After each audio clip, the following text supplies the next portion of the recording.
వచ్చిందయ్యా. నా భర్తను పిలిచి శ్రద్ధ పెట్టుకోమని చెప్పి ఏం తిట్టిందో రూమ్లో తీసుకెళ్ళి కరెక్ట్ నుంచి హాస్పిటల్ తీసిపోయారయ్యా. మళ్ళీ ఇంటికే తీసుకురాలేదయ్యా. ఆవిడ బండి ఇచ్చి ఆవిడ తీసుకెళ్ళిపోయిందయ్యా.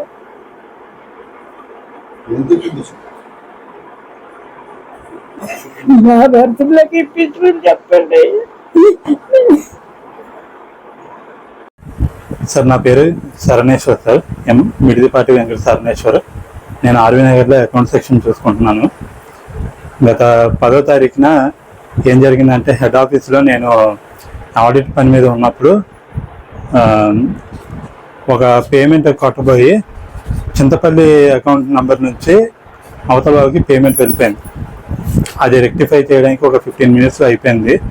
బట్ ఏం జరిగిందంటే నన్ను ఫోన్ చేయకుండా, నాకు కాంటాక్ట్ చేయకుండా సదరు చింతపల్లి ఆఫీస్ సబార్డినేట్, ఆయన రిటైర్ అయిపోయారు ఫిబ్రవరిలో, ఆయన్ని పిలిపించి 2 సార్లు దుర్భాషలు మాట్లాడారు. ఒక డిఎం, ఆమె పేరు పి రత్నదీప,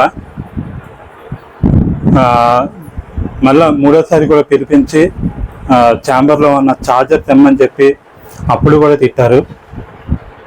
అది మానసికంగా తీసుకుని ఆయన అక్కడికక్కడే కుప్పకూలిపోయారు సార్. దీనిపై కొద్దిగా మీరు ఏమైనా తగు చర్యలు తీసుకుంటారని నా అభ్యర్థన. నమస్కారం సార్. వీడియో వారికి ముఖ్యంగా చింతపల్లి డివిజన్ ఏపీఎఫ్డిసిలో పనిచేస్తున్న మిడతపాటి శ్రీరాములు నా బెదరండి. అయితే ఆయన అక్కడ ఆఫీసు అటెండర్గా పనిచేస్తున్నాం సుమారు 40 సంవత్సరాల నుంచి. ఆ కాలంలో వాడికి వర్క్ విషయంలో కానీ ఆఫీసర్స్ నుంచి కానీ ఎక్కడ కూడా ఎటువంటి ఒత్తిడి లేదు, హెరాస్మెంట్ లేదు. సక్రమంగా డ్యూటీ చేసుకునేవాడు, సక్రమంగా ఉండేవాడు. అటు ఎటువంటి హెల్త్ విషయంలో కూడా ఇబ్బందులు లేవు. అయితే వాడి కుమారుడు రీసెంట్గా 2 years బ్యాక్ ఆర్ఎన్ఆర్ డివిజన్లో అవుట్ సోర్సింగ్ ఎంప్లాయీగా జాయిన్ అయ్యాడు. దాంట్లో వాడు అకౌంటెంట్ సెక్షన్ నుంచి అయితే కొంచెం ఆన్లైన్ అకౌంట్లో తప్పుడుగా కొట్టడం వల్ల ఒక డివిజన్ కొట్టపోయి ఇంకో డివిజన్కి ఒక 6,50,000 రూపాయలు కొట్టించాడు. కొట్టేస్తే ఆ విషయంపై ఆయన పిలిచి వాళ్ళ ఫాదర్ని, నీకేంటయ్యా అలాంటి వాడికి బుద్ధి తక్కువ ఉద్యోగం వేశారని చెప్పేసి తిడుతూ తండ్రిని లేనిపోయిన మాటలకు హింసించింది డివిజనల్ మేనేజర్ రత్నదీప గారు. ఆ హింసించడంతో అలాంటి వాడు ఇలాంటి వాడు మీ కుటుంబంలో వాడు లేనివాడు అది ఇది అని చెప్పేసి తిట్టడంతో ఆయన మనస్తాపానికి గురయ్యాడు. దాంతో అక్కడితో ఆకుండా ఆమె ఇలాగే తిట్టేటట్టు ఉందని చెప్పేసి కోపంలో ఉంది కదా అని చెప్పేసి వాడు ఇంటికి వెళ్ళిపోయాడు. ఇంటికి వెళ్ళిపోతే పక్కనే ఉంది కాబట్టి హౌస్ మళ్ళీ 2వసారి పిలిచి నీకు చింతపల్లి పోలీస్ స్టేషన్ కంప్లైంట్ ఇస్తే పోలీసులు అందరూ వచ్చి నేను అరెస్ట్ చేస్తారు, నీ కుటుంబాన్ని అందరినీ కూడా రోడ్డు పాలు చేస్తారు, ఏంటి నీ పరిస్థితి అని చెప్పి భయపించింది.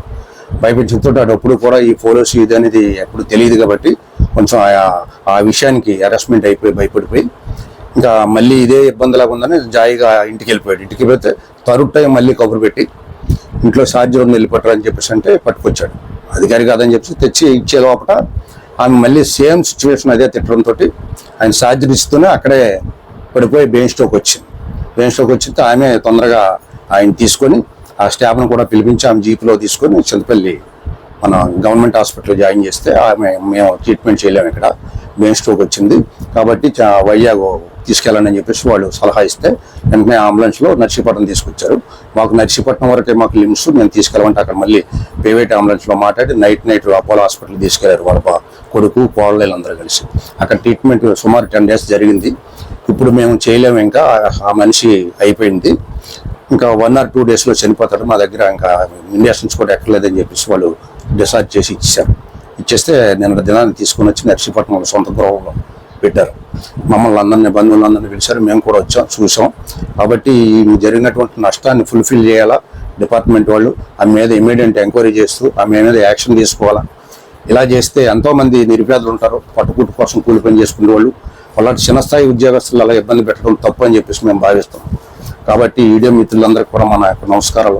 మీరు యాక్షన్ తీసుకొని దీనిపై అందరికీ తెలిసేటట్టు చేస్తారని కోరుతూ నేను నమస్కారాలు సెలవు తీసుకున్నాను. రిటైర్మెంట్ ఆల్రెడీ 2 months అవుతుంది. ఎక్స్టెన్షన్ 2 years గవర్నమెంట్ కూడా ఇచ్చింది. గవర్నమెంట్ ఇచ్చినటువంటి ఎక్స్టెన్షన్ ఆయనకు వర్తిస్తుంది. అది దాంట్లో ఉన్నాడు ఇప్పుడు ప్రెజెంట్. ఉత్తర్వులు కూడా వచ్చాయి గవర్నమెంట్ నుంచి.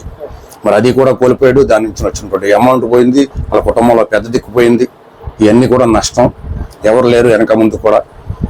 దయచేసి కోరుతూ ఈ అధికారులందరూ కూడా దాని మీద స్పందించి ఆ మీద యాక్షన్ తీసుకొని ఇమీడియట్ ఎంక్వైరీ చేసి వాటి ఏం జరిగిందని తెలుసుకొని ఆయన న్యాయం చేస్తారని కోరుతున్నాను.